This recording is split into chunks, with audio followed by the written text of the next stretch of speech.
akan membedah satu persatu mengenai ancaman, tantangan, hambatan, dan juga gangguan mengenai pergaulan bebas di kalangan remaja. Bersama saya, Anastasia dan Abdul sebagai pembicara pertama. Dan saya Fathia Ramadhani Azhara dari absen 12 sebagai pembicara kedua. Dan saya Chelsea Shena Zahra, absen 11 dari kelas 11-6 sebagai pembicara ketiga. Baik, mari kita mulai. Masa remaja itu adalah masa yang sangat rentan sekali terkena hal negatif. Kenapa dikatakan pada masa ini remaja itu lagi mencari yang namanya jati diri mereka dengan berbagai cara. Nah, tidak menutup kemungkinan para remaja ini akan terjangkit oleh hal-hal atau kelakuan-kelakuan negatif dari lingkungan sekitarnya. Nah, makanya dari itu remaja itu perlu sekali untuk diberikan bimbingan oleh orang tua maupun guru.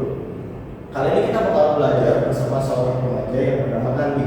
Andi ini merupakan remaja polos yang sedang mencari jati diri dengan cara mengeksplor dunia. Namun sayangnya dia malah bertemu dengan sekelompok remaja yang selalu berkelakuan buruk.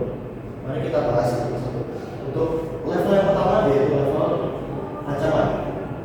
Pada level ini kondisinya adalah Andi bertemu dengan sekelompok remaja yang seringkali melakukan kegiatan-kegiatan buruk seperti merokok, pulang larut malam, dan juga bolos sekolah.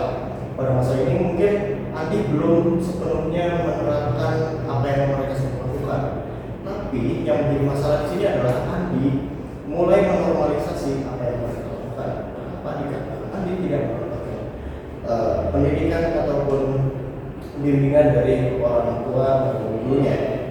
Nah, dari itu kita akan mencari solusi bagaimana cara untuk menghindari hal ini. Solusinya kita menggunakan pendekatan non mitigasi, di mana orang tua dan guru akan memberikan edukasi melalui diskusi dua arah. Mengapa demikian? Karena diskusi dua arah ini memiliki tujuan agar si remaja atau si Andi ini merasa didengar.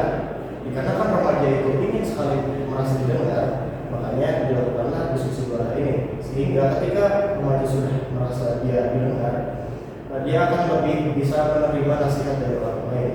Ataupun solusi yang kedua adalah mengajak Andi mengikuti kegiatan yang positif. Tujuannya adalah agar Andi teralihkan perhatiannya dari hal-hal yang negatif menjadi hal-hal yang lebih positif. Selanjutnya adalah tantangan yang akan disampaikan oleh teman saya. Setelah tahap ancaman, kita masuk ke level yang kedua yaitu tantangan. Pada level ini kondisi sudah tidak lagi pasif, mulai muncul masalah dari teman-teman Andi, yaitu mereka mengajak Andi untuk mulai merokok. Tapi ajakan ini bukan tawaran biasa, namun ditambahkan dengan tekanan dari kelompoknya yang sering disebut peer pressure. Nah, mereka mulai menyindir Andi dengan kata-kata seperti, "Oh, kamu mah nggak solid sama kita, nggak mau merokok," atau "Oh, kamu mah penakut anak mami ya."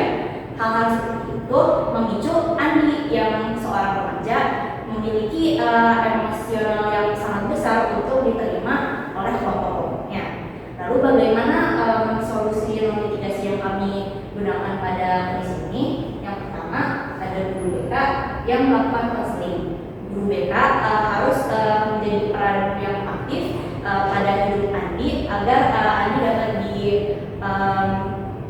diarahkan untuk mencari solusi agar dia tidak terjerumus pada hal-hal yang negatif ini, seperti konseling, dan juga diajarkan bagaimana caranya mengatakan tidak tanpa harus merasa bahwa dirinya sedang menghilangkan harga dirinya di depan teman-temannya.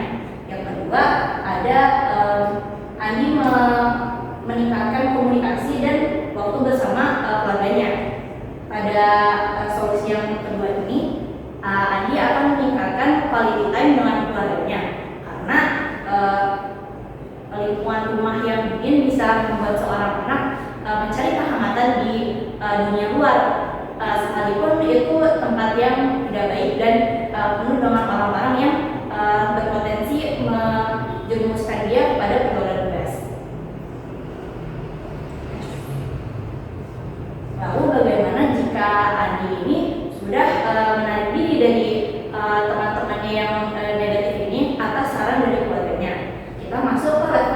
yaitu hambatan.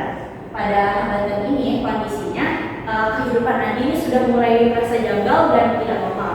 Pada hambatan ini Andi tidak hanya diserang oleh teman-temannya, namun orang-orang di sekitarnya juga sudah mulai diserang oleh kelompok negatif dari Andi ini. Di sini teman-teman Andi sudah mulai mempengaruhi teman-teman dekatnya, teman-teman di kelas, dan juga mempengaruhi keluarganya dengan cara mengejeknya, menyebarkan rumor-rumor yang tidak benar tentang Andi agar dia dijauhi oleh teman-teman dekatnya. Hal ini bertujuan agar Andi ini dijauhi dan merasa kesepian, sehingga dia akan kembali kepada kelompok negatif.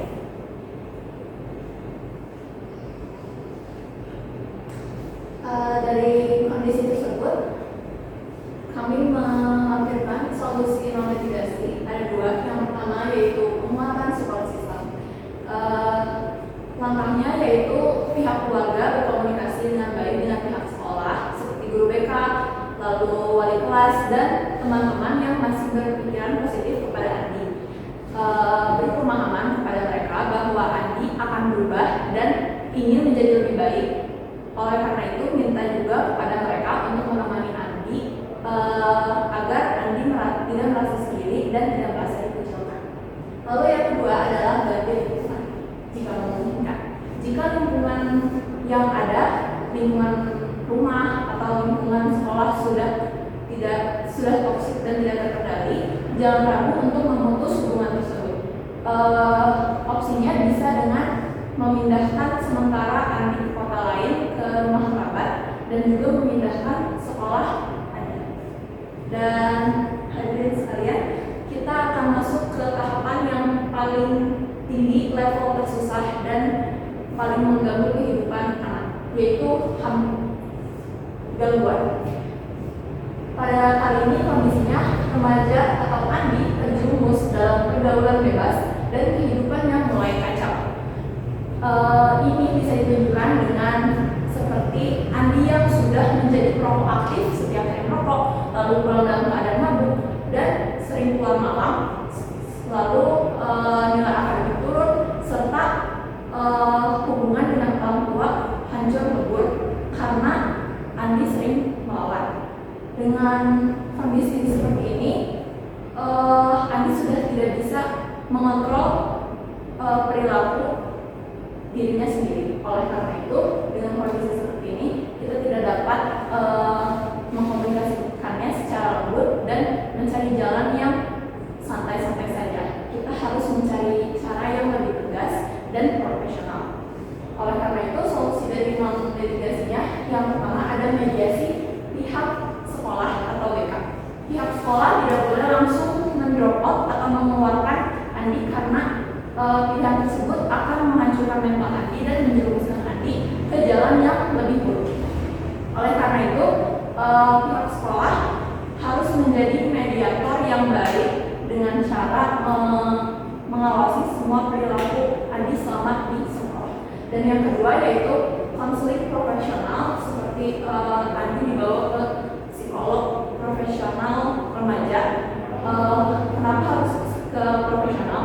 Karena bila sudah keluar dari batasannya atau sudah liar, itu disebabkan karena pelarian anak karena stres, karena tidak ditemani, dan gangguan mental lainnya. Oleh karena itu, hanya profesional yang bisa mengatasi dan mencari masalah hingga ke akarnya dan membantu Andi untuk memulihkan mental Andi menjadi lebih baik. Dan yang terakhir yaitu diagnosis lingkungan. Jika lingkungan sekolah maupun lingkungan rumah Andi sudah tidak dapat ditolong atau toksik dan liar, cara yang terakhir adalah dengan perubahan drastis seperti memutus seluruh akses komunikasi pada kelompok lamanya dengan cara salah satunya memasukkan Andi ke dalam pesantren atau boarding school maupun lembaga rehabilitasi remaja. Dengan begitu, Andi dapat ditangani secara 24 dengan cara menemukan lingkungan yang lebih baik. Sekian dari kelompok 8 kelas 11 6. Bila ada pertanyaan silahkan dituliskan di kolom